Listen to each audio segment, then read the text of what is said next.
Bonjour. Welcome to the favourite bit of the week for me. 6 of the best of the new releases across the comic book world. Let's get right into it. I'll tell you what, before we get into it, always, a big thank you to everyone who is commenting and giving me a thumbs up, and also you massive nutters that are subscribing. Love you nutters. Really means a lot, and it really helps. I can see it behind the scenes. It really helps my channel just grow, even if it is literally a thumbs up in the comments. Honestly, you can see in all the analytics, and that's all boring stuff. And also, I enjoy it when you lot comment, even when we disagree. Believe it or not. So let's get right into it. DC have released. Obviously, this is their big 2-month tie-in. Multi-issue, multi-everything. So I'm just trying to get a good. Sorry about the glare on that.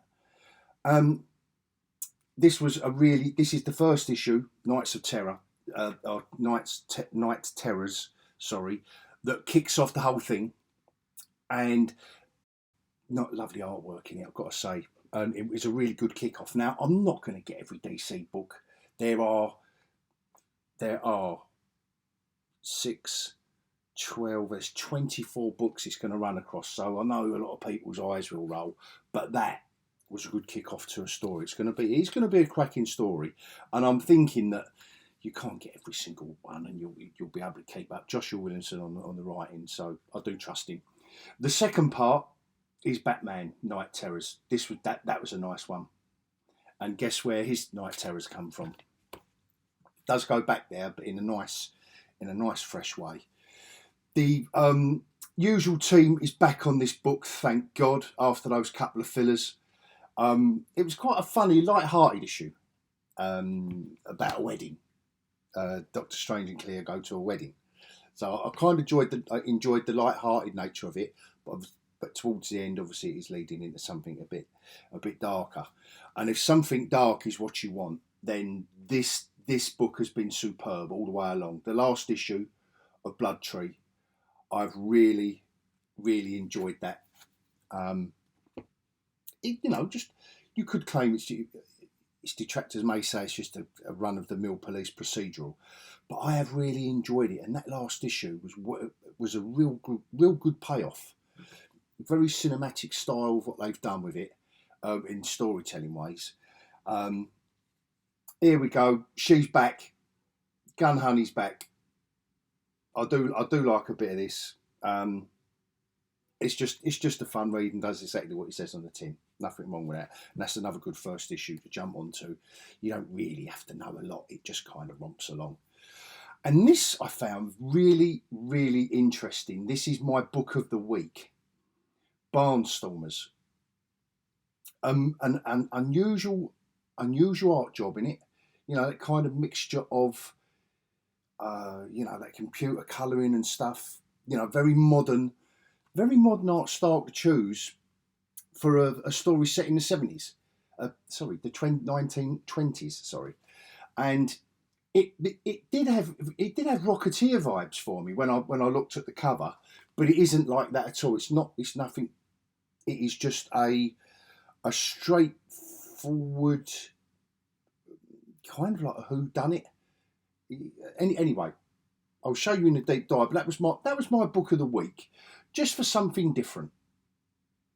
I enjoyed it, away from the superheroes or the crime capers and all the rest of it.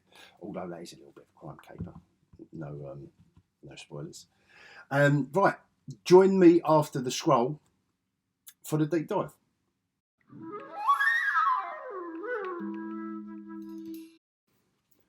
So, first one this week. This is lovely cover, by the way. I think it's Howard Porter is the artist on this. The basic storyline is how can I explain the storyline without giving too many spoilers away? It starts off with the villain, Dr. Destiny, obviously not in charge of his dreams. we've got these nightmare visions of the Hall of Justice. Then we've got the JLA here, and from here we proceed to see is Howard Porter. We get a nice story via Dead Man doing it. Now, I don't often like these narrated these stories, but his artwork really does suit Dead Man, and it really does suit the what the style that the story needs.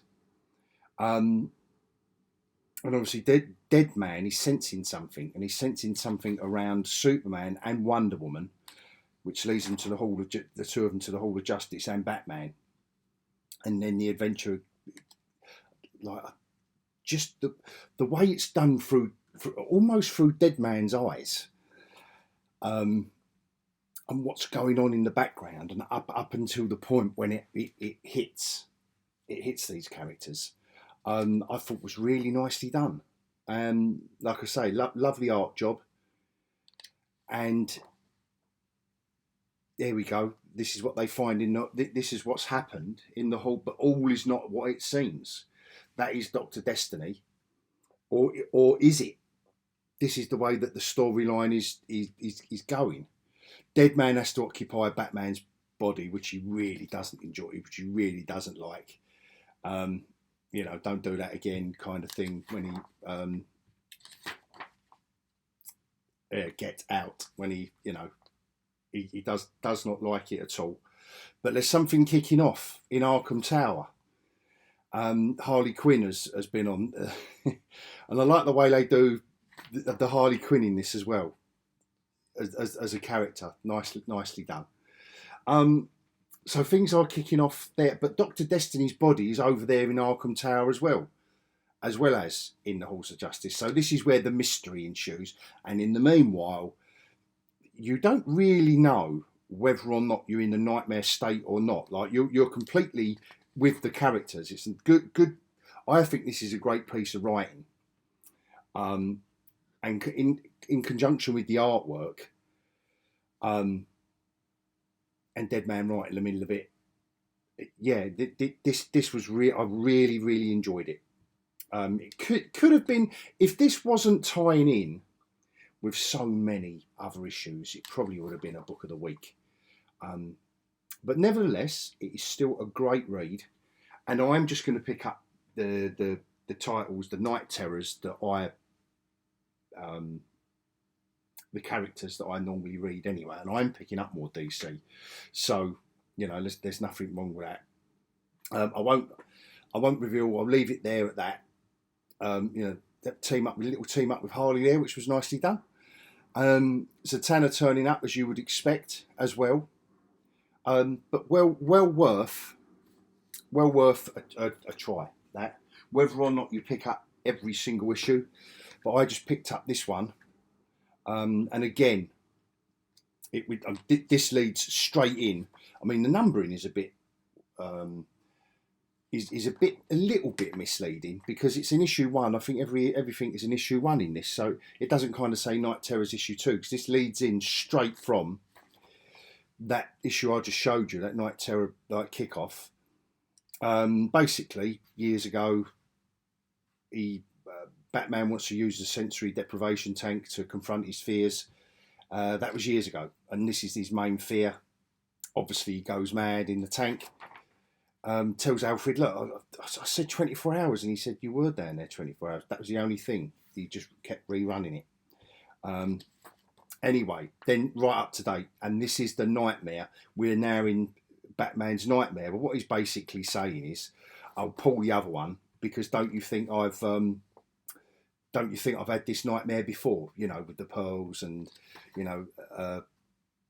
with the Monarch, is it? Yeah, the Monarch Theatre, where they've been, and etc. But how that you kind of get walked through these nightmares, I must say, Joshua Williamson, and he's. I don't think he's right on every single issue. I don't think, but on these, particularly on these two, I think he's weaved a really a nicely horrific kind of, set in the dream realm kind of story, which isn't. I've got to say, it can't be the easiest thing to do now. There are overtones of Nightmare on Elm Street in this storyline, as you would expect. Something that definitive. In this kind of dream genre, for want of a better word. I did think this was a nice touch with Selena's in the nightmare. But what this villain is basically saying, and his name's Insomnia. What he's basically saying is, I am not creating these nightmares, you are. This bit was particularly visceral. You wonder what's going on. And there's this bat creature he's just spat out with a gun for a head. And I thought that was amazing. I loved that idea. I really did love that idea. And again, I won't go too far into it. I think I'll leave it here. Look, this is beautiful art. Really nice artwork and colouring on both these issues. And Guillem, I think it's Guillem March on this one, the artwork. Is it right at the beginning? Yeah, written, Guillem March. And I don't know who's done the colouring. Where's the credits? Oh, yeah, there's the proper credits. Tomeo Mori. So, yeah. Credit to them too. Now, a bit of Marvel. We've had DC. So, here's Marvel's contender for this week. And like I said earlier, the normal team is back. Jed MacKay and Pascal Ferry and Heather Moore doing the colouring. And I think they make a really nice team. This issue is a light-hearted. They've been invited to the wedding. And I just like Pascal Ferry's. I just said his name. Yeah, I do like Pascal Ferry's take on these two characters. I'm really liking that heavily stylised way he's portraying these two characters. I must say they're going to Clea's mum's wedding, and they don't really want to do it. And this is the fella she's getting married to,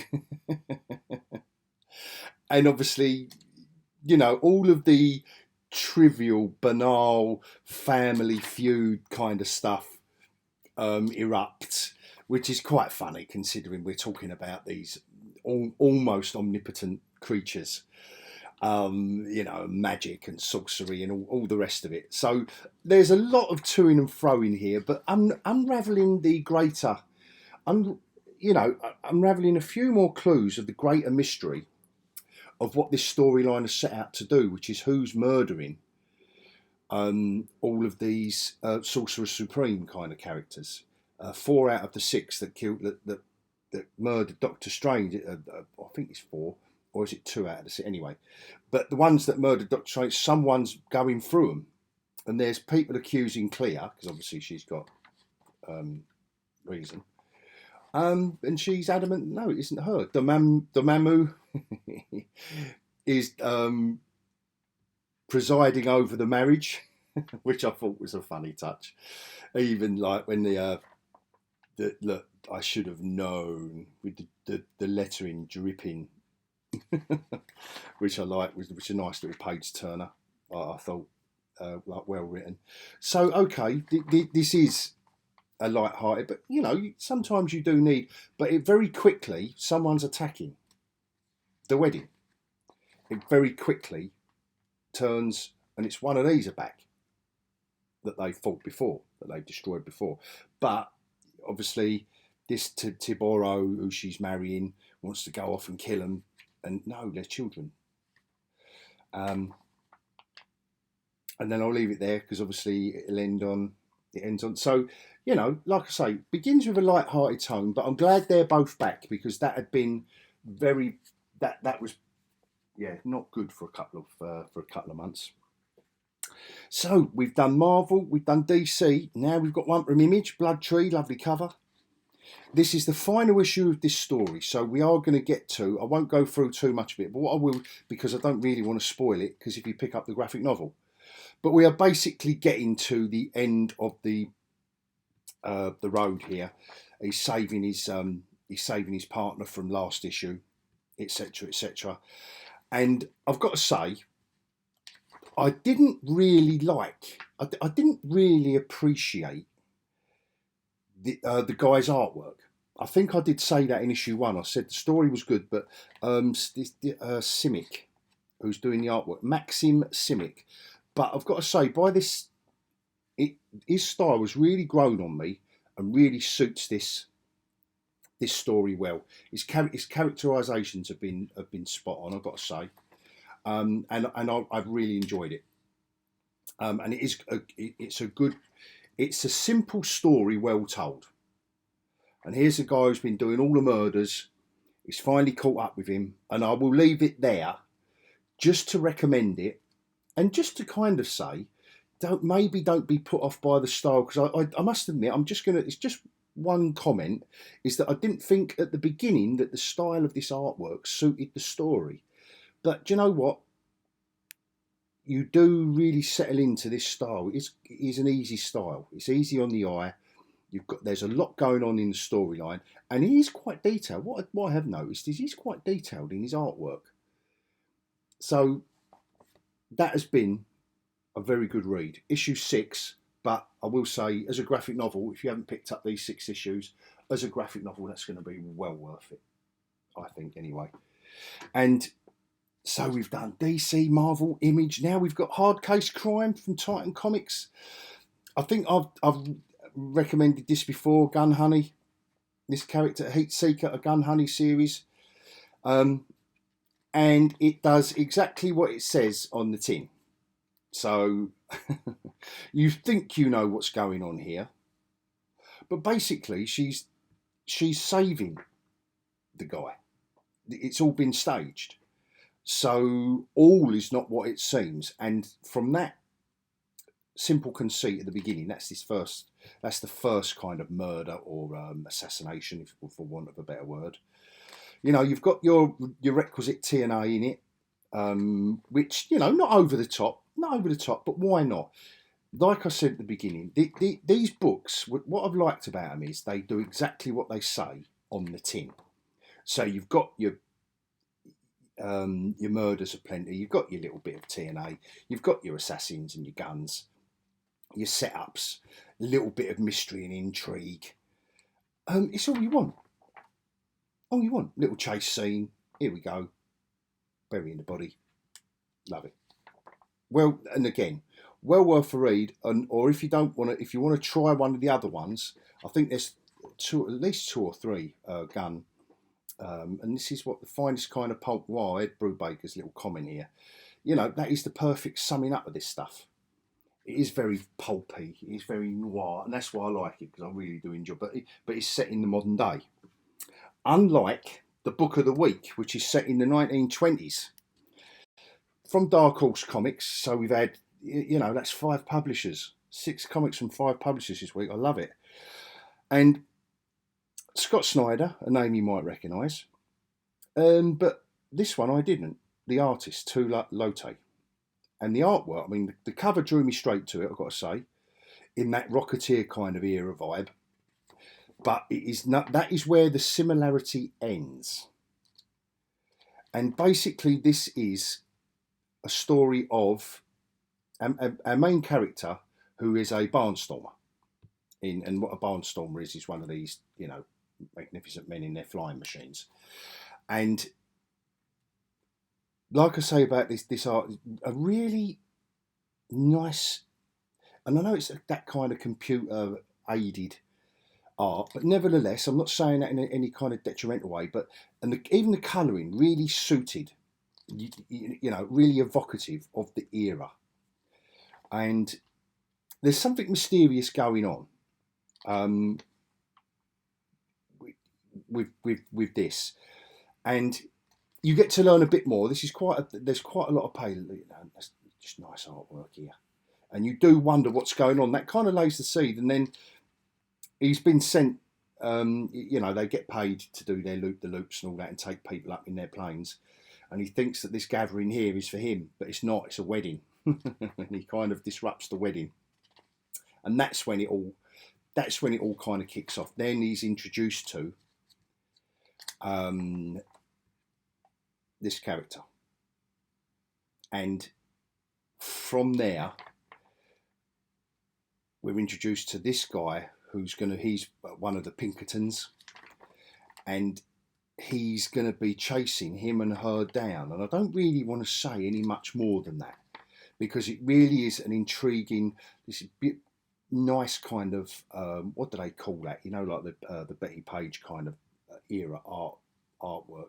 You know, it does hark back to Dave Stevens stuff. Obviously, nowhere near as classically accomplished as Dave Stevens, but nevertheless, very evocative. And she kind of hitches a ride. She was the bride whose wedding he destroyed, and she wants to hitch a ride. But again, she is not all she seems either.